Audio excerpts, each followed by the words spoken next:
Hello hello बच्चों, नमस्कार। मैं दीपक कुमार।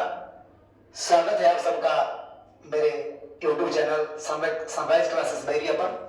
तो आज हम लोग देखते हैं 12th क्लास का फर्स्ट चैप्टर है जिसका नाम है बातचीत। इस बातचीत के चैप्टर से हम लोग ऑब्जेक्टिव और जो इसके इम्पोर्टेंट चीज हैं उनको पढ़ेंगे और मुझे यकीन है कि इससे ज्यादा जो ऑब्जेक्टिव जो बता रहे हैं इससे ज्यादा आपको और जरूरत नहीं पड़ेगा।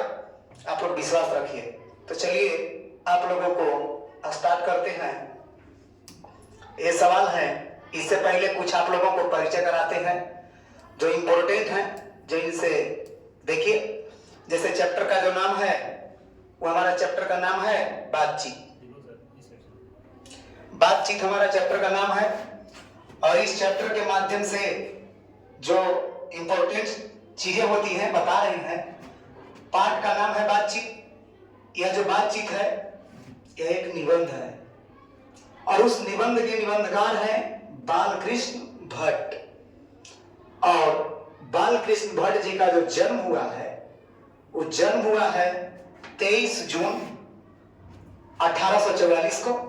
मृत्यु इनका हुआ है 20 जुलाई 1914 को और इनका जन्म स्थान है इलाहाबाद, उत्तर प्रदेश, जो आज इलाहाबाद प्रयागराज के नाम से जाना जा रहा है। और इनके माता का नाम है पार्वती देवी और इनके पिताजी का नाम है बेनी प्रसाद भट्ट। प्रारंभिक शिक्षा मतलब इन्होंने शिक्षा प्रारंभ कब से किया तो संस्कृत में अध्ययन किए शुरुआत में। इसके बाद 1867 में प्रयाग का एक स्कूल था, मिशन स्कूल, उसमें इंट्रांस का परीक्षा दिए, मतलब उसमें प्रवेश करने के लिए प्रतियोगिता दिए वे 1867 में। इसके बाद उनके साथ क्या क्या बीता। 1869 से 1875 तक जिसमें इंट्रांस देकर के पास हुए थे उसी स्कूल में, प्रयाग के मिशन स्कूल में पढ़ाने का मौका उनको मिला। फिर 1885 में प्रयाग के CAB स्कूल में संस्कृत का अध्यापन कराया, क्योंकि आपको पता है कि उन्होंने प्रारंभ में ही संस्कृत का ही अध्ययन करना शुरू किया था, इसलिए इनको संस्कृत में गहरा रुचि था, जानकारी था। 1888 में ये जो है प्रयाग का ही एक स्कूल, पाठशाला, कायस्थ पाठशाला इंटर कॉलेज के अध्यापक बन गए। और इसके बाद अगर हम लोग आगे चलेंगे तो ध्यान दीजिए, एक और बात है, इन्होंने एक पत्रिका का संपादन किया था। जो लेखक होते हैं, जो कवि होते हैं, वे अपनी प्रतिभा को पत्र पत्रिकाओं के माध्यम से दिखाने का काम करते हैं। जिनका पहला पत्रिका था, एक ही पत्रिका था इनका, हिंदी प्रदीप, जिसको प्रकाशित करने के लिए, जिसमें इनको लिखने के लिए उत्तेजित किए थे भारतेंदु हरिश्चंद्र जी। और इन्होंने लगभग 1877 से 33 वर्षों तक, अर्थात जब तक वे रहे तब तक इस पत्रिका का संपादन किए। और इनका वृत्ति जो कृति है, कौन कौन सी रचनाएं हैं, उपन्यास देखिए है, यह है रहस्य कथा, नूतन ब्रह्मचारी, सौ अजान एक सुजान, गुप्त वैरी, रसातल यात्रा, उचित दक्षिणा, मेरी घड़ी, सद्भाव का अभाव, नाटक, पद्मावती, शिशु पलवत, नल दमयंती या दमयंती स्वयंवर, शिक्षादान, चंद्रसेन, सीता बनास, पतित पंचम, मेघनाथ वध, कटर सुमकी, एक नल, इंग्लैंडेश्वरी और भारत जननी, भारतवर्ष और कली, दो दूरदेशी, एक रोगी, एक वैद, रेल का विकट, खेल और बाल विवाह, ये इनकी प्रमुख नाटक हैं।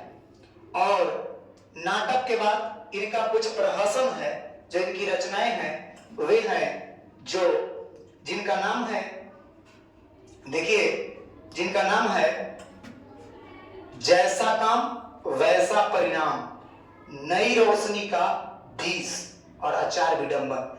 ये था इनका संक्षिप्त परिचय। इसके बाद आप लोगों को हम दिखाते हैं कि इनकी इस चैप्टर से रिलेटेड आइए आप लोगों को परिचय कराते हैं। अपना अपना सवाल को यहाँ देखिए और जवाब देने की कोशिश कीजिए। चलिए, ज्यादा समय नहीं लेंगे, आप लोग ध्यान से इस सवाल को देखिएगा। मुझे पूरा यकीन है कि इससे ज्यादा सवाल नहीं पूछेगा, इससे ज्यादा बाहर पूछने का हमें विश्वास है कि सवाल बाहर नहीं आएगा। पहला, बातचीत किनकी रचना है? तो बातचीत जैसा कि अभी तुरंत पढ़े हम लोग, बालकृष्ण भट्ट जी की रचना है। इसके बाद हम लोग आते हैं, दूसरा वाला है कि बातचीत कैसी रचना है। तो बातचीत कैसी रचना है, अभी तुरंत आप लोगों को हम बताए हैं कि बातचीत कैसी रचना है, यह एक निबंध है। तो निबंध हो गया। इसके बाद आ जाइए दूसरा वाला सवाल, तीसरा नंबर पर, बालकृष्ण भट्ट का जन्म कहाँ हुआ था? तो आप लोगों को मैंने बताया भी कि बालकृष्ण भट्ट जी का जो जन्म है वह इलाहाबाद उत्तर प्रदेश, इलाहाबाद उत्तर प्रदेश में हुआ है, जो आज प्रयागराज के नाम से जाना जा रहा है। इसके बाद आ जाते हैं चौथा नंबर सवाल पर, और चौथा नंबर सवाल है कि बालकृष्ण भट्ट के माता का नाम बताना है। बालकृष्ण भट्ट जी के माता का जो नाम है, वो माता जी का नाम है इनका पार्वती देवी। माता का नाम है पार्वती देवी और पिताजी का नाम था बेनी प्रसाद भट्ट। तो चलिए, इनके माता का नाम है पार्वती देवी। अगला आगे देखिएगा, अगला पिताजी का भी नाम आ गया। पिताजी का नाम है नहीं, पिताजी का नाम नहीं है। बालकृष्ण भट्ट के पिता क्या थे? सवाल को देखना भी जरूरी है। बालकृष्ण भट्ट जी के पिताजी क्या थे? तो बालकृष्ण भट्ट जी के जो पिताजी थे वह एक व्यापारी थे। व्यापारी थे जो आगे चल करके इनके निधनोपरांत इनके घर में इनके व्यापार को चलाने के लिए गृह कलह भी हो गया था। और इस गृह कलह के कारण जो बालकृष्ण भट्ट हैं वे अपने घर को छोड़कर बाहर भी चले गए थे और फिर पूर्ण रूप से साहित्य को समर्पित अपना एक लिखना शुरू कर दिए थे। अब देखिए, अगला है, बालकृष्ण भट्ट जी ने किस स्कूल में एंट्रेंस की परीक्षा दी? अभी तो पढ़े थे। बालकृष्ण भट्ट जी ने 1867 ईस्वी में प्रयाग के मिशन स्कूल में एंट्रेंस का परीक्षा दिए थे। और इसके बाद आ जाते हैं हम लोग अगला वाले सवाल पर। देखिए, अगला सवाल है हमारा जो 7 नंबर है कि भट्ट जी के पिता का नाम क्या है? अभी तो बताया था, माता का नाम था पार्वती देवी और पिताजी का नाम था बेनी प्रसाद भट्ट। और पिताजी जो थे वह एक बिजनेसमैन थे, व्यापारी थे, और उनकी माता जो थी वो एक सुसंस्कृत महिला थी, मतलब एकदम संस्कारी और संस्कृत की अच्छी जानकारी रखने वाली। अभी जी आगे हम चलेंगे। इनकी माता ही इनको पढ़ने के लिए उत्तेजित भी की थी। थोड़ा साथ साथ बोलते चलते हैं। इनके पिताजी का नाम है बेनी प्रसाद भट्ट। और आगे चलते हैं। अगला सवाल है कि भट्ट किस स्वभाव के व्यक्ति थे? देखिए, भट्ट जी जो थे थोड़ा उग्र स्वभाव के व्यक्ति थे। चैप्टर के अनुसार बताया गया है कि भट्ट जी का उग्र स्वभाव होने के कारण जहां पर भी जाते थे इनको लोगों से पटता नहीं था, वहां से बेचारे चले आते थे। और इनका जो स्वभाव था, इस प्रकार से हम कह सकते हैं कि इनका जो स्वभाव है वह उग्र स्वभाव है। उग्र स्वभाव मतलब किसी पर खिसिया जाना, गलत को नहीं सहन कर पाना, या किसी चीज पर थोड़ी थोड़ी चीजों को लेकर के और गुस्सा हो जाना, इसी प्रकार का इनका स्वभाव था। इनकी माता कैसी महिला थी? अभी तुरंत बताए, इनकी माता जो थी सुसंस्कृत महिला थी।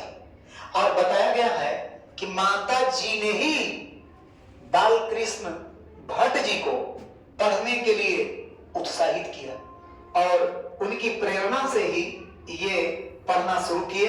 अगला सवाल है आपका, बालकृष्ण भट्ट जी ने कब से प्रयाग के मिशन स्कूल में अध्यापन शुरू किए? देखिए, इंट्रांस की परीक्षा तो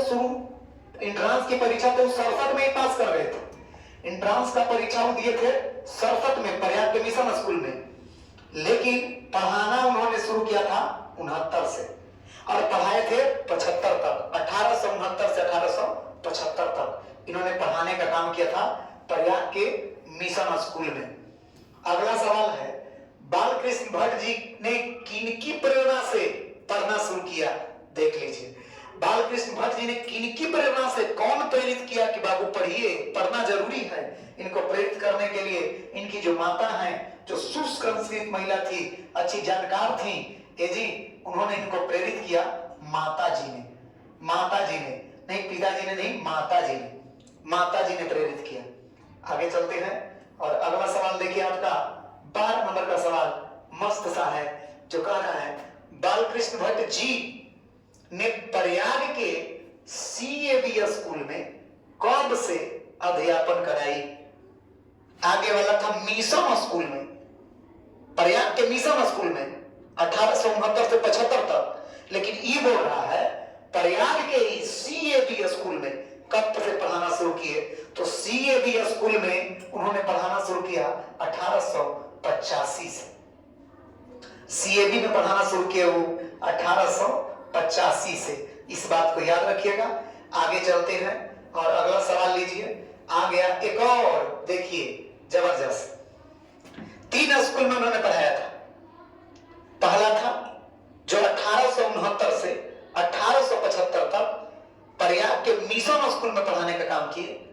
फिर 1885 में उन्होंने CAB स्कूल में पढ़ाना शुरू किया और 1888 में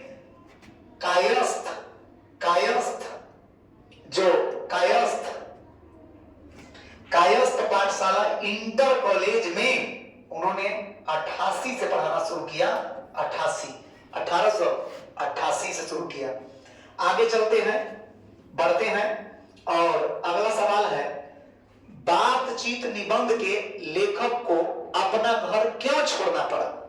मैंने आपको बात की बात में उसके पिताजी के परिचय में समझाया कि उनके जो पिताजी थे वह एक बिजनेसमैन थे, व्यापारी थे। उनके पिता के मरने के बाद उनके जो चाचा लोग हैं वे बिजनेस को करने के लिए आपस में ही कलह करने लगे और ये जो है बालकृष्ण भट्ट जी को अच्छा नहीं लगा, जिसके चलते वो अपना घर बार त्याग करके और पूर्ण रूप से कहें कि हम तो साहित्य ही लिखेंगे, आप लोग बिजनेस के लिए लड़ते रहिए। और इस तरीके से हम कहेंगे कि ये जो थे मेन रूप से दोस्तों, वो किसके चलते घर छोड़े थे? गृह कलेश के कारण, जो व्यापार के चलते हुआ था इनके पिताजी के मृत्यु के कारण। चलिए आगे चलते हैं, सवाल एकदम दमदार रहेगा, झक्कास रहेगा, आप लोग खाली सुनते रहिए, माइंड से हिलेगा नहीं सवाल। बालकृष्ण भट्ट जी की ने किस पत्रिका का संपादन किया? तो जो मैंने छोटा सा परिचय दिया था उसमें आप लोगों ने देखा था कि उन्होंने एक ही पत्रिका का संपादन किया, वो भी जो किए वे उनको प्रेरित करने किए भारतेंदु हरिश्चंद्र कि आप पत्रिकाओं में लिखिए। तो उस पत्रिका में उन्होंने पहली बार लिखा जिसका नाम था हिंदी प्रदीप, और हिंदी प्रदीप को उन्होंने लिखा 1877 में और कितने वर्षों तक? 33 वर्षों तक इसको संपादित करते रहे, चलाते रहे, 33 वर्षों तक चलाते रहे। सुन लीजिए, आगे हम लोग चलते हैं। अगला सवाल है हमारा, सद्भाव का अभाव। सद्भाव का अभाव इनकी क्या है? सद्भाव का जो अभाव है उनकी क्या है? तो उस सद्भाव का जो अभाव है उनका एक उपन्यास है। यह है इनका सद्भाव का जो अभाव है, यह इनका एक उपन्यास है। देख लीजिए, आप लोगों को मैंने बताया भी है कि उपन्यास ही है, दिखाते हैं आपको। देखिए सद्भाव का जो अभाव है इनका स्टार्टिंग में मैंने आप लोगों को परिचय में दिया था, जो बताया है मैंने, देखिए आने ही वाला होगा। देखिए एक बार इस पर देखिए, एक उपन्यास है, जो उपन्यास में मैंने आपको बताया, उपन्यास में ये सारी चीजें हैं। सॉरी, उपन्यास में देखिए आपका सद्भाव का कोई चीज अभाव, सद्भाव का अभाव इनका एक उपन्यास है। तो चलिए और हम लोग वहां सवाल को टिक कर देते हैं, मार देते हैं, छोड़ना नहीं है। चलिए ध्यान से इस सवाल को मिलाते चलिए और आप लोग चलते हैं आगे थोड़ा सा। हाँ, गृह कलेश और हिंदी पत्रिका। और ये देखिए सद्भाव का अभाव इनका क्या था? उपन्यास, जो मैंने अभी आपको बताया। तो आप लोग इसको आराम से ठीक कर सकते हैं। ये उपन्यास है। अब आगे चलते हैं, अगला सवाल देखिए क्या है। अगला सवाल है, बालकृष्ण भट्ट की मुख्य रूप से क्या थे? बालकृष्ण भट्ट जी मुख्य रूप से क्या थे? मुख्य रूप से पूछने का मतलब है कि गद्यकार थे, पदकार थे, मतलब गद्य लिखते थे कि पद लिखते थे? तो सिर्फ ये गद्य भाग को लिखते थे। अब गद्य भाग गद्यकार ही थे, गद्यकार थे, मेन रूप से ही गद्यकार थे। किस काल के? तो ये भारत आधुनिक काल के, भारतेंदु युग के एक अच्छे गद्यकार थे। आधुनिक युग को हम लोग 5 भागों में बांटे थे। आधुनिक युग जो होता है, आधुनिक काल जिसको बोलते हैं, आधुनिक जो काल है इसको हम 5 भागों में बांट कर देखते हैं। तो पहला वाला का नाम है भारतेंदु हरि, भारतेंदु हरिश्चंद्र के नाम पर है तो भारतेंदु युग इसको कहते हैं। महावीर प्रसाद द्विवेदी के नाम पर भी एक युग है जिसका नाम है द्विवेदी युग, द्विवेदी युग। इसके बाद आ जाता है छायावादी युग, इसके बाद है प्रगतिवादी युग, फिर है प्रयोगवादी युग। इस प्रकार से 5 युग हैं और आगे हम लोग चलेंगे, ध्यान देंगे, सवाल उस पर भी होगा हमारा। जी आगे देखिए, बालकृष्ण भट्ट मुख्य रूप से कैसे गद्यकार थे? गद्यकार तो थे, लेकिन गद्य में भी होता है बहुत सारी भागें, बहुत सारी शाखाएं होती है गद्य की। गद्य में भी थे, कहानीकार थे, निबंधकार थे, उपन्यासकार थे, क्या थे, नाटककार थे। तो आपको चुनना है, उसमें से मुख्य रूप से वे माने जाते थे कि ये निबंधकार है, बहुत अच्छे निबंधकार, बहुत अच्छा निबंधकार थे। इनके बारे में इतना अच्छा से निबंध लिखते थे कि रामचंद्र शुक्ल जी ने कहा कि जिस तरीके से अंग्रेजी में अश्लील और जो आगे एक सवाल है कि जिस प्रकार से अंग्रेजी के 2 महान राइटर थे, एडिसन और स्टील, उनकी श्रेणी में इनको कहते थे कि जिस तरीके से अंग्रेजी में हम लोग लिखते हैं ना, उस तरीके से हमारे हिंदी में लिखने के लिए निबंधकार के रूप में आए हैं बालकृष्ण भट्ट। तो बहुत अच्छा एक मतलब लेखक भी थे। अब बातचीत चैप्टर पढ़ेंगे तो आपको लगेगा भी कि सच में बातचीत को उन्होंने कितना रोमांचक तरीके से लिखा है। 2 दूरदेशी कैसी रचना है? 2 दूरदेशी इनकी कैसी रचना है?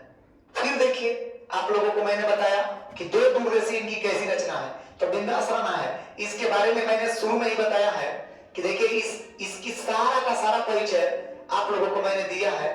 देखिए 2 दूरदेशी इनकी कैसी रचना है, तो 2 दूरदेशी, इसमें देखिए क्या यह उपन्यास है? तो 2 दूरदेशी उपन्यास में नहीं है। क्या यह इनका नाटक है?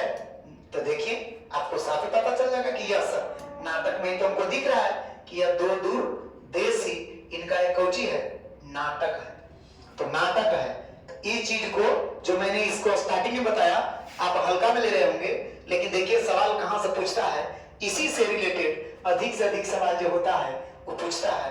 इस पर जरा आप लोग ध्यान रखिए और चलिए आगे। थोड़ा डिजिटल बोर्ड पर के कम जानकार है तो परेशानी हो जाता है। और चलिए आगे चलते हैं, हम लोग 19 नंबर सवाल तक पहुंच चुके थे, ठीक है। और अभी पीपीटी थोड़ा हम के जानकारी हम लोगों का नहीं है। आगे कोशिश करते हैं कि पीपीटी के माध्यम से आप लोगों को सवाल देते रहे। बस आइए, और अगला सवाल है हमारा, बालकृष्ण भट्ट का मुख्य रूप से क्या था, तो हो गया। आगे आ जाएंगे, निबंधकार यही था, 2 दूरदेशी। तो 2 दूरदेशी को मैंने बताया क्या है, नाटक। चलिए आगे, इसके बाद हम लोग चलते हैं, इनका है निम्न में से कौन एक बालकृष्ण भट्ट जी की प्रहसन नहीं है? प्रहसन भी इनकी रचना है और इस प्रहसन में 3 प्रहसन था उनका। 3 प्रहसन में से कहा है कि कौन है जो उनका नहीं है, जो नहीं है। तो देखिए प्रहसन, जैसा काम वैसा परिणाम, जैसा काम वैसा परिणाम इनका प्रहसन है, जैसा काम वैसा परिणाम इनका प्रहसन है। आगे आ गया कि नई रोशनी का बीज, ये भी इनका प्रहसन है। आचार्य विडंबन, ये भी इनका प्रहसन है, आप देख सकते हैं ऊपर ये है सार्वजनिक सुजान, यह इनका उपन्यास है, उपन्यास है इनका। आगे हम लोग चलते हैं और थोड़ा आगे चलते हैं। अगला सवाल हमारा होगा, अगला सवाल है हमारा 21 नंबर का। निम्न में से कौन एक नाटक नहीं है? नाटक नहीं है, नाटक के अतिरिक्त हो सकता है उपन्यास हो, प्रहसन हो, निबंध हो, लेकिन नाटक नहीं होना चाहिए। नाटक नहीं है।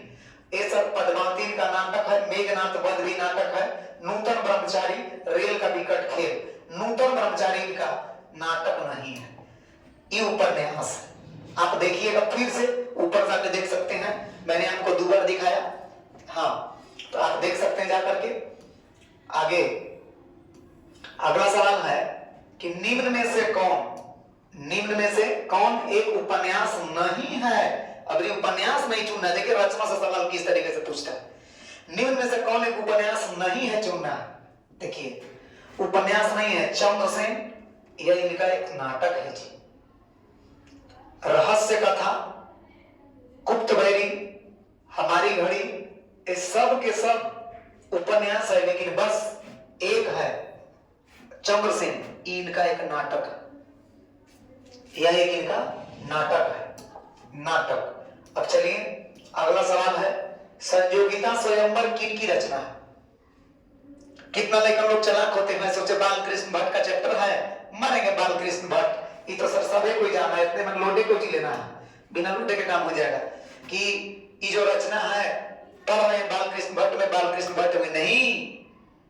यह जो संयोगिता स्वयंवर जो रचना है, इसका इन्होंने आलोचना किया बालकृष्ण भट्ट जी ने, जिससे इनको प्रसिद्धि मिली, और इसकी आलोचना किया बालकृष्ण भट्ट जी ने। संयोगिता स्वयंवर का आलोचना किए, लेखक नहीं है इसके, इसके जो रचनाकार हैं वे हैं हमारे लाला श्रीनिवास दास, लाला श्रीनिवास दास इनके इसके रचनाकार हैं। आगे चलिए और हम लोग आगे बढ़ते हैं। अगला सवाल है, बालकृष्ण भट्ट जी को काशी में किसने निमंत्रण दिया? देखिए ऐसा तो इनको निमंत्रण कोई देता नहीं था, क्योंकि बड़ा उग्र स्वभाव के आदमी थे, किसी से लड़ जाते थे, किसी से इनका को पड़ता ही नहीं था, जिसके कारण लोग इनको तो हाली बुलाते नहीं थे, अक्सर बुलाया नहीं करते, लेकिन बुलाए थे इनको, पहली बार बुलाए थे इनको वहां काशी में श्याम सुंदर दास जी। ये क्यों बुलाए थे? ये बुलाए थे हिंदी शब्दकोश का निर्माण करने के लिए। हिंदी शब्दकोश क्या होता है?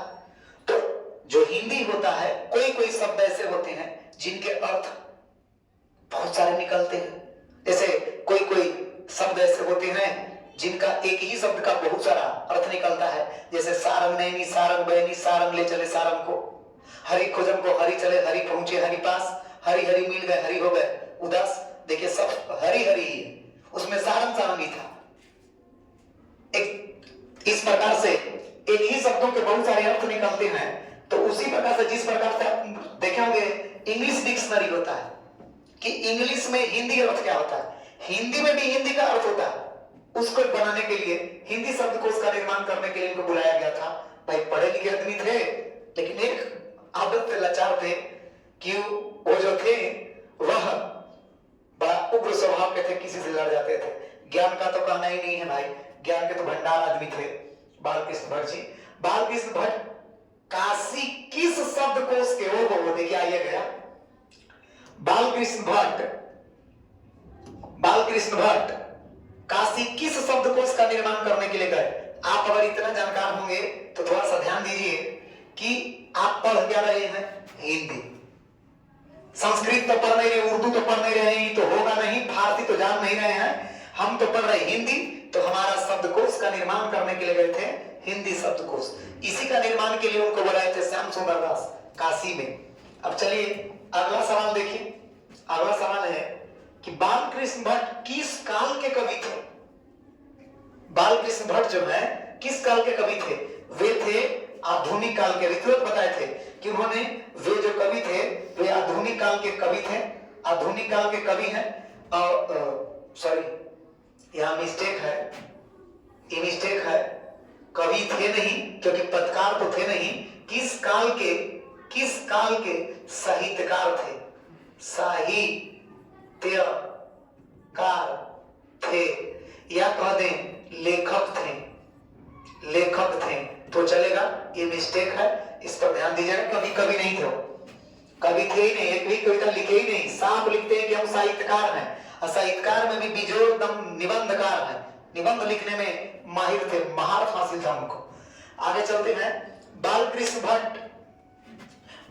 भट्ट किस युग के, अच्छा हाँ, अभी आप लोगों को मैंने 1 मिनट पहले जो बताया कि आधुनिक काल 5 भाग में होता है। आधुनिक काल के 5 भाग हैं, जिसमें भारतेंदु युग, द्विवेदी युग, क्षयवादी युग, प्रगतिवादी युग, प्रयोगवादी युग। इन 5 में से किस युग के थे? जी इसमें से आपको चुनना है, 4 ऑप्शन है आपके पास। तो क्षयवादी युग नहीं, द्विवेदी युग नहीं, भारतेंदु युग यस, भारतेंदु युग। आप लोगों को हिंदी प्रदीप पत्रिका का संपादन के लिए समझाए थे कि इन्होंने ही उनको कहा कि आप हिंदी पत्रिका जो है, हिंदी प्रदीप, उस पत्रिका का संपादन कीजिए, स्टार्ट कीजिए आप। और प्रेरित होकर के इन्होंने 33 वर्षों तक 1877 से लेकर जब तक जीवित रहे तब तक करते रहे उसका संपादन। आगे देखिए है बालकृष्ण भट्ट के समकालीन कवि साहित्यकारों में से कौन नहीं है? माने ऐसे साहित्यकार का नाम बताना है जो बालकृष्ण भट्ट के समय में इनके साथ वो काम नहीं किए थे, इनके साथ नहीं रहे, उस समय के लेखकों में से नहीं रहे। तो देखिए भारतेंदु जी हैं, अभी आप लोग को समझाए थे कि भारतेंदु हरिश्चंद्र ने इनको प्रेरित किया, होंगे तभी तो प्रेरित किए, तो ये तो होगा, ये तो होंगे, ये तो ऑप्शन सही है, मतलब ये तो सही है, शामिल है। प्रेमचंद नहीं थे, प्रेमघन थे, प्रेमचंद नहीं थे, प्रेमघन रहता हो जाता, लेकिन प्रेमचंद है। तो हमारा ऑप्शन यही होगा। प्रताप नारायण मिश्र भी थे, राधाचरण गोस्वामी भी थे, तो इसमें प्रेमघन यदि होता तो 4 ऑप्शन सही हो जाता, लेकिन प्रेमचंद दिए हैं। बड़ा सवाल बहुत अच्छे तरीके से जो सवाल है सेटिंग किया गया है, ताकि बच्चे जो हो इस सभी चीजों में ना फंसे।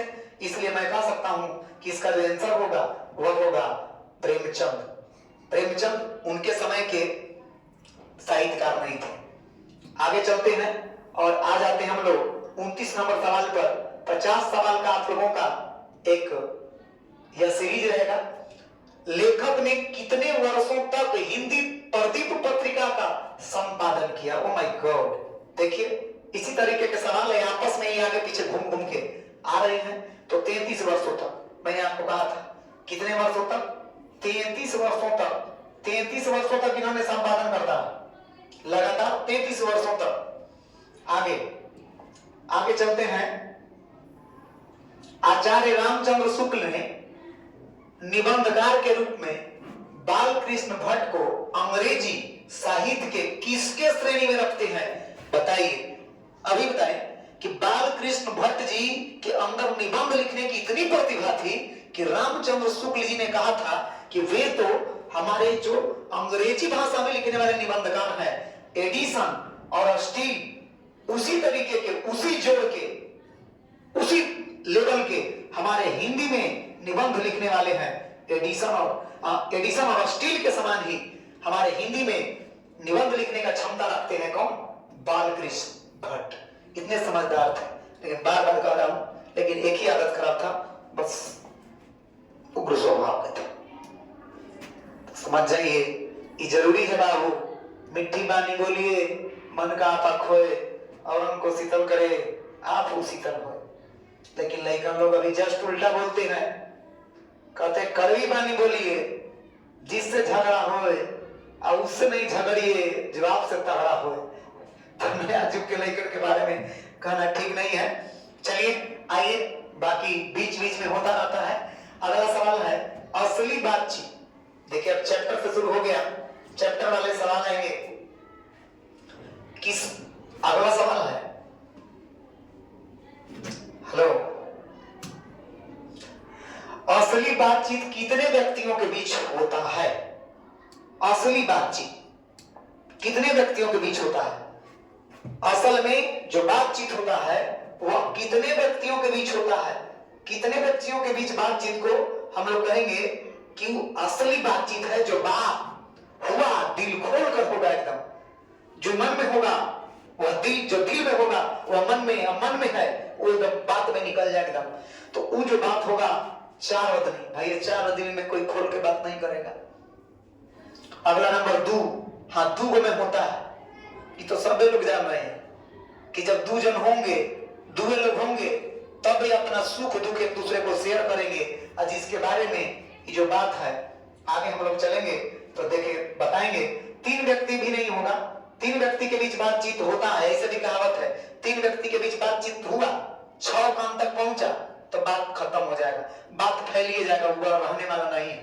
तो असली बातचीत 3 व्यक्ति के बीच नहीं है, 4 से अधिक नहीं, 4 से अधिक के बीच भी नहीं है। तो आगे चलते हैं, हमारा 2 ऑप्शन है, 2 ही सही होगा। तो चलते हैं, अगला सवाल है, किनके बीच का बातचीत रसों से भरा होता है? बातचीत वाले चैप्टर में छोड़ दीजिए, बातचीत वाले जो चैप्टर है, ये बातचीत वाला चैप्टर में कितने किसके बीच क्या बात होता है, यही तो इस चैप्टर में बताया गया। बातचीत में उम्र के अनुसार, व्यक्ति के अनुसार, जगह के अनुसार, स्थान के अनुसार बातचीत का तरीका बदल जाता है। बुजुर्गों के बीच बातचीत, परिचय थोड़ा दे देता हूं। बुजुर्गों के बीच बातचीत, जो बुजुर्गों के बीच बातचीत होता है, अक्सर जमाने की शिकायत, और अक्सर जमाने की शिकायत में भी आप जैसे जो पढ़ने वाले लोग हैं, आप जैसे जो पढ़ने वाले स्टूडेंट हैं, अक्सर उनका लोग शिकायत करते हैं। आपसे बतियाएंगे कि का हो फलना भाई, का झूठ हल, हमने हाथे पेट पर पड़े चल जाएंगे। अभी लेकर के देखा जींसो नहीं है, फलना पर फटल नए ले लिया। इस तरीके का शिकायत इनका अक्सर रहा करता था। तो देखिए, इससे 2 बुजुर्गों के बीच बातचीत तो नहीं है, 2 लड़कों के बीच बातचीत, 2 लड़कों के बीच बातचीत जो है चैप्टर के अनुसार बताते हैं बालकृष्ण भट्ट कि अक्सर इनका जो बातचीत होता है, पढ़ने वाले हुए तो पढ़ाई लिखाई का शिकायत, खेलने वाले हुए तो नाच नखरा का वही। तो इसमें अब आगे है 2 हम सहेलियों के बीच बातचीत, यही रसों से भरा होता है। जब 2 सहेली लोग मिलेंगी तो दादा एक दूसरे से इस तरीके से मिलते हैं तो लगता है कि रस से भरा हुआ समुद्र में उमड़ पर आया है। इसीलिए और यूरोप के लोगों में तो आर्ट ऑफ कन्वर्सेशन होता है, सबसे अच्छा बात करने का तरीका होता है। तो हमारा सवाल के अनुसार ऑप्शन सही होगा, 2 सहेलियों के बीच बातचीत। चलिए अगला सवाल है 4 लोगों के बीच बातचीत को क्या कहते हैं? 4 लोगों के बीच बातचीत संख्या पर भी निर्भर करता है। अकेले बतियाई नहीं पाइएगा, 2 रहेगा तो असली कहेगा, 3 को कहेगा त्रिकोणीय हो जाएगा, 4 को बतियाइएगा तो 4 लोगों का जो बातचीत होता है फॉर्मेलिटी वाला होता है। और 4 से अधिक हो गए ना तो उसको कहता है हंसी मजाक। तो आपसे कहा है 4 लोगों के बीच बातचीत फॉर्मेलिटी। अब ये बताएं, 4 लोगों के बीच बातचीत इसको कहेंगे फॉर्मेलिटी। राम रमवल 4 से अधिक के बीच होता है, 4 से अधिक जाइए राम रमवल हो जाएगा। त्रिकोणी है 3 लोगों के बीच, गुपचुप हो 3 लोगों के बीच, गुपचुप भी 3 लोगों के बीच होता है। 2 लोग बतियाते हैं, तीसरा का सुनता है। पहला दूसरा बतियाएंगे, तीसरा सुनेगा, दूसरा तीसरा बतियाएंगे तो पहला सुनेगा। इसमें हर एक लोग 2 लोग बतियाते तो 1 लोग चुप रहता है, इसलिए गुपचुप की स्थिति भी 3 में ही होता है। फॉर्मेलिटी होता है हमारा 4 वाला। चलिए अगला वाला चलते हैं सवाल और दिखाते हैं। थोड़ा स्पीड कम है ना, कारण होने का कि हम लोग स्मार्ट बोर्ड का यूज ज्यादा दिन से नहीं कर पा रहे हैं। किसने कहा कि बोलने से व्यक्ति के रूप का साक्षात्कार होता है? मतलब जब व्यक्ति बोलेगा तबे पता चलेगा कि व्यक्ति किस टाइप का व्यक्ति है। चेहरा देख के पता नहीं चलता है। कोई व्यक्ति देखने में तो लगता है कि इंसान है, अंदर से खूंखार होते हैं। तो ये बात का पता चलता है कब? जब वह व्यक्ति आपसे बात करेगा, तब बात से पता चलता है कि व्यक्ति किस स्वभाव का व्यक्ति है। इस बात को कहा था बेन जॉनसन नामक व्यक्ति ने। बेन जॉनसन ने ही इस बात को कहा था। और आगे चलेंगे अगला हमारा सवाल रहेगा जो है वाक शक्ति के अनेकों फायदों में कौन दो है। हम लोगों को जो ईश्वर ने बहुत सारी शक्तियां दी है, लेकिन सारी शक्तियां धरी रह जाती जब हमारे अंदर वाक शक्ति नहीं होता। अगर बोलने की क्षमता नहीं होती, हमारी जो ज्ञानेंद्रियां हैं कार्य तो करती, लेकिन हम एक दूसरे से अपने सुख दुख को शेयर भी नहीं कर पाते, बता भी नहीं पाते। यह वाक शक्ति हमारे लिए भगवान ने जो दिया, ईश्वर ने, वह वरदान के स्वरूप साबित होता है। और उसी के चलते हम लोग कहते हैं कि वाक शक्ति के अनेक फायदे हैं, लेकिन उनमें से दो फायदा आपको यहां से दिखाना। आज वाक शक्ति दी है तब लोग बक बक कर और बातचीत करते हैं, लेकिन ये कहेगा हाँ मुझे नहीं देता तो बक बक नहीं करते। अगला है भाषण और वक्रता। वक्रता का जगह पर, वक्रता के जगह पर वक्तृता होना चाहिए। इसका मतलब भी भाषण ही होता है। तो यो भाषण नहीं, भाषण और स्पीच। देखिए भाषण हिंदी है और स्पीच इसी का इंग्लिश हो गया, तो दोनों तो एक ही बतिया बोल रहा है। अगला है भाषण और बातचीत। जब आप चैप्टर को पढ़ेंगे तो लेखक ने, बालकृष्ण भट्ट जी ने क्लियर किया है कि वाक शक्ति के दो रूप होते हैं। एक होता है भाषण, दूसरा होता है बातचीत। तो यहां दोनों हमारा सही होगा, डी ऑप्शन। तो चलिए आगे चलते हैं और 36 नंबर सवाल है, किसके न होने से सृष्टि गूंगी प्रतीत होती। क्या नहीं होता, सोचिए क्या नहीं होता। तो हम लोग एकदम चुपचाप कोने में बैठे होते, कोई किसी से बात ही नहीं करता, इशारा से बस यही होता और कुछ नहीं होना था। तो ये जी इसका कारण क्या है बताइए। कितना लोग कहेंगे भाषण नहीं होता। अच्छा भाषण नहीं होता, लोग बतियाते बातचीत करते, तो भाषण नहीं हो सकता है। स्पीच, और स्पीच तो उसी का इंग्लिश लिख दिया सर, ये भी नहीं होगा। बातचीत सर, बातचीत ही होगा क्योंकि चैप्टर का नाम बातचीत है। गलत। अरे बातचीत नहीं होता तो क्या भाषण लोग करते, उसमें तो बोलते। ये बोल रहा है कि किसके ना होने से गूंगी प्रतीत होती। बातचीत ना होता तो गूंगा प्रतीत होता, भाषण में चलो। इसलिए सबसे बड़ा चीज है यहाँ वाक शक्ति। वाक शक्ति के लिए सब बाकी नहीं करना है सब। तो वाक्य शक्ति नहीं होती, बोलने की क्षमता नहीं होती, तो गूंगा प्रतीत होता पूरा संसार। आगे चलते हैं, अगला है art of conversation. Art of conversation कहां के लोगों में प्रचलित है या लोगों को में बोलने की हुनर है। आर्ट ऑफ कन्वर्सेशन क्या होता है? तो आर्ट ऑफ कन्वर्सेशन है बातचीत करने का एक उत्तम तरीका। आर्ट ऑफ कन्वर्सेशन बातचीत करने का एक उत्तम तरीका। देखिए आर्ट माने कला, ऑफ माने का, कन्वर्सेशन माने बातचीत। बातचीत करने का एक कला है जो यूरोप के लोगों में सबसे ज्यादा प्रचलित है। क्यों आपको पता है? थोड़ा सा अगर इतिहास की तरफ चलेंगे तो सबसे पहले औद्योगिक क्रांति यूरोप में ही शुरू हुआ था। वहां के लोग शुरू से ही व्यापारी रहे हैं। अब किस तरीके से किसी चीज को, अपनी जो वस्तु है, अपनी जो चीजें हैं, कैसे किसके पास बेचना है, इनको पूरा जानकारी रहता है।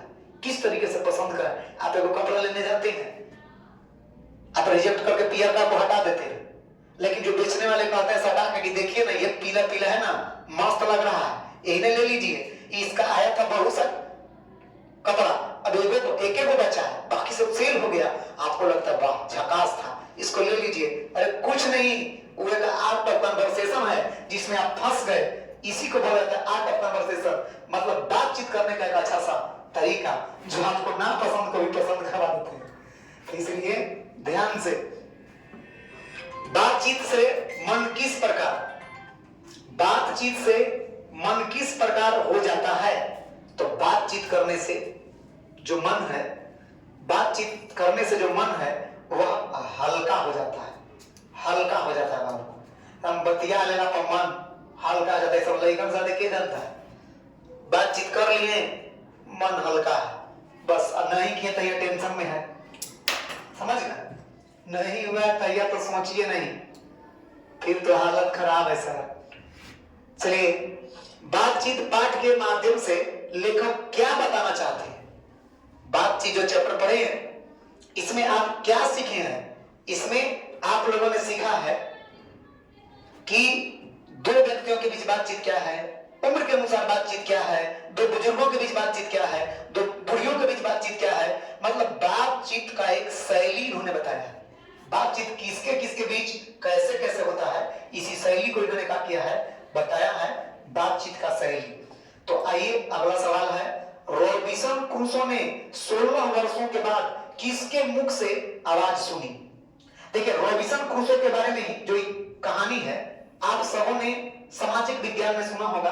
हम लोगों के सामाजिक विज्ञान के सर हम लोगों को बताए थे कि यह सिद्ध करने के लिए कि मनुष्य एक सामाजिक प्राणी है, कुछ ज्ञान समाज से भी प्राप्त करता है, बताने के लिए एक ऐसा प्रयोग किया वैज्ञानिकों ने जिसमें एक छोटा सा बच्चा को शुरू से ही, जन्म के कुछ समय के बाद से ही उसे जानवरों के साथ रखा गया, और जानवरों के साथ रखने के कारण उसका जितना व्यवहार था वो जानवरों जैसा होने लगा, जिससे साबित हुआ कि सच में मनुष्य जो है एक सामाजिक प्राणी है जो समाज से सीखता है। और वही व्यक्ति था रॉबिन्सन क्रूसो। रॉबिन्सन क्रूसो, और ये भी इन्होंने पहली बार सुना था फराडे के मुख से, पहली बार।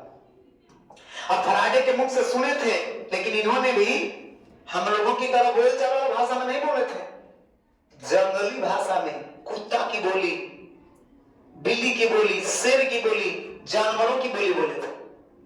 पहला बार इन्होंने यही देखा। चलिए, सुना था। अगला नाम है, मनुष्य के बातचीत का उत्तम तरीका क्या है? मनुष्य के बातचीत करने का सबसे उत्तम तरीका जो चैप्टर में बताया गया है वो है कि अपने मन से अवाक होकर के आप बतिया लीजिए। विद्वत्तापूर्ण बात करना माने क्या जरूरी है?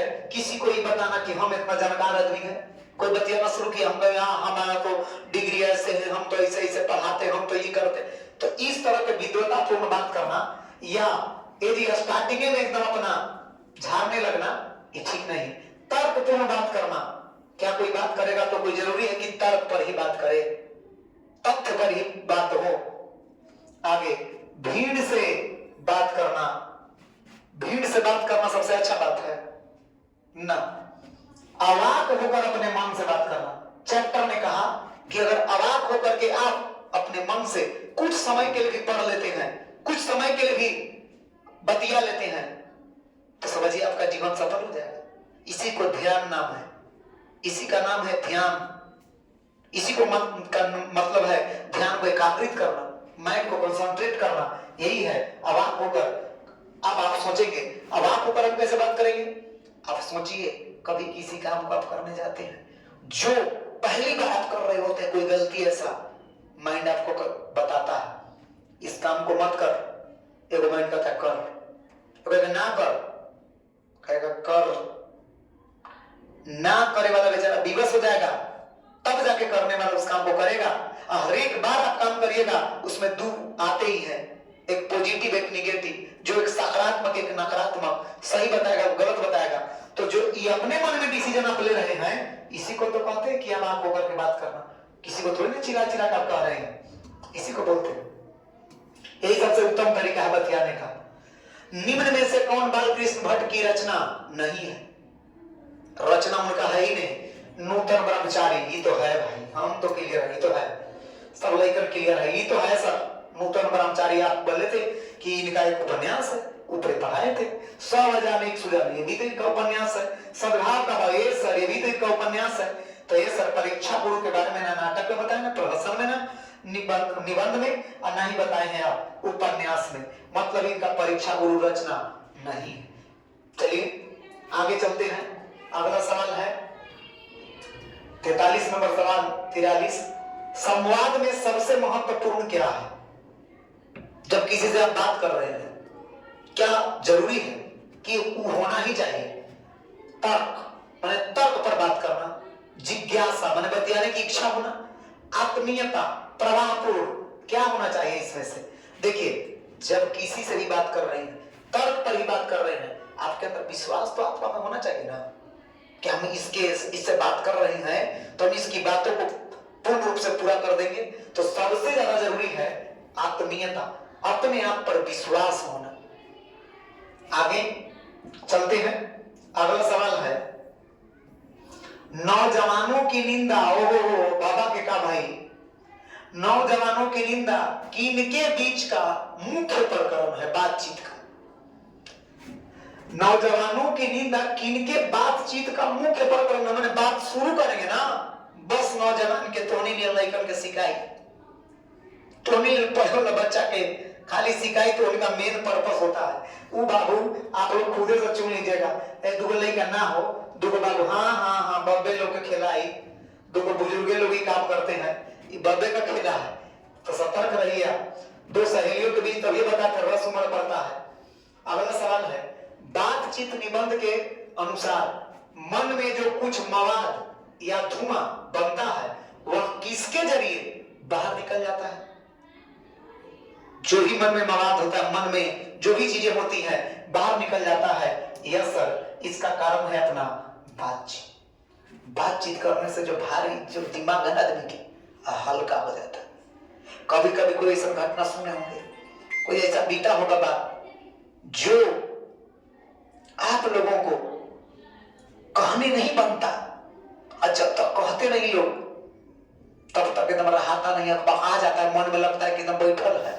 वही मरा दिया धुआं कब जब किसी से कह दिया तो हल्का होगा। इसी को बोलते हैं बातचीत, कि एकदम मवाद या धुआं बातचीत के माध्यम से बाहर निकल जाता है। अगला है, बालकृष्ण भट्ट का जन्म कब हुआ? वो जन्म कर रहे हैं तो जन्म अभी तुरंत तुमने बताया था बाबू, 23 जून 1844 को जन्म हुआ है। 23 जून 1844 को जन्म हुआ है। इस पर टाइम वेस्ट नहीं करेंगे, इस सवाल में कोई दम नहीं। आगे चलते हैं और अगला सवाल देते हैं, बालकृष्ण भट्ट का मृत्यु कब हुआ? तो देखिए, इनका मृत्यु हुआ 20 जुलाई 1914। 20 जुलाई 1914। बाबू ये तो रखना ही पड़ेगा, इसका कोई रीजन नहीं कि समझा सके हम आपको। ए जी, अगला सवाल है, दमयंती स्वयंवर किनकी रचना है? देखिए इस पर ध्यान दीजिएगा, एक है संयोगिता स्वयंवर, एक है दमयंती स्वयंवर। संयोगिता स्वयंवर था लाला श्रीनिवास दास की रचना, जिसकी आलोचना इन्होंने सिर्फ की थी। लेकिन दमयंती स्वयंवर इनकी एक रचना है, जिसको दमयंती स्वयंवर या नल दमयंती भी कहा जाता है। तो भाई ये सर, इसके तो रचनाकार होंगे बालकृष्ण भट्ट, यह इनकी रचना है। लेकिन ऐसा मार सकता था कि भाई हाँ इन्हीं चैप्टर में पढ़िए रहते ही है ना होंगे। अगला है, पाठ्य पुस्तक के निबंध बातचीत के अनुसार संसार की सबसे बड़ी भारी आईना क्या है? तो चैप्टर के अनुसार सबसे बड़ा भारी आईना, भारी आईना का मतलब कि जिसको आप देखें तो देख लेना मुश्किल बात नहीं है। सवाल पढ़ लीजिए, पाठ्य पुस्तक के निबंध बातचीत के अनुसार संसार की सबसे बड़ी भारी आईना क्या है? तो ये जी, बड़ी भारी आईना जो है, सबसे जो सांसारिक आईना है वो है हमारा अंदर की मनोवृत्ति। यह सब कुछ बता देती है कि तुम्हारे इस कार्य को करने से क्या होने वाला है। लेकिन जो समझने वाले थे बात को समझते हैं, जो नहीं समझने वाले होते इस बात को छोड़ देते हैं। जैसे अगर आपको पढ़ने का मन नहीं होगा तो आपका मन ही खुद कह रहा होगा कि नहीं पढ़ोगे तो कैसे होगा तेरा काम। लेकिन जो उसमें से होशियार है लोग पढ़ लिए, और उसी में से जो मन को दबाना चाहते दबा दिए, फिर पता चलेगा, आगे पता चलेगा आपको। फिर आगे देखिए, अगला सवाल है, लास्ट सवाल है बाबू। तो लास्ट सवाल हमारा है, निम्न में से कौन वाक शक्ति उत्साह बढ़ाने का काम नहीं करता है? उत्साह बढ़ाने का मतलब जिसका काम है अगर हम बोलने लगे तो जो सुनने वाला व्यक्ति है एकदम उत्साहित हो जाए, जोश में आ जाए, ये करने का काम सिर्फ भाषण में होता है। अब भाषण को ही कहा जाता है कोई चीज, इंग्लिश में स्पीच, आप लोग जान ही गए होंगे। तो भाषण ये भी उत्साहित करने का काम, और वो उत्साहित नहीं करता है, ये पर ध्यान देना है। भाषण तो उत्साहित करता है तो ऑप्शन नहीं होगा। स्पीच इसी का हिंदी है तो ये भी नहीं होगा। वक्तृता, ये सर वक्तृता इसी का है, ये भी नहीं होगा। तो सर बातचीत, बातचीत जो है यह उत्साहित नहीं करता, यह बातचीत मन को हल्का करता है। चलिए इस प्रकार से आपका जो ये चैप्टर है, जो बातचीत वाला जो चैप्टर है, उसका ऑब्जेक्टिव मैंने खत्म किया। आप लोग यदि ध्यान से देखे होंगे तो आपका जो सवाल है, हमें नहीं लगता कि इससे ज्यादा पूछेगा। आप लोग इस तरह से मेहनत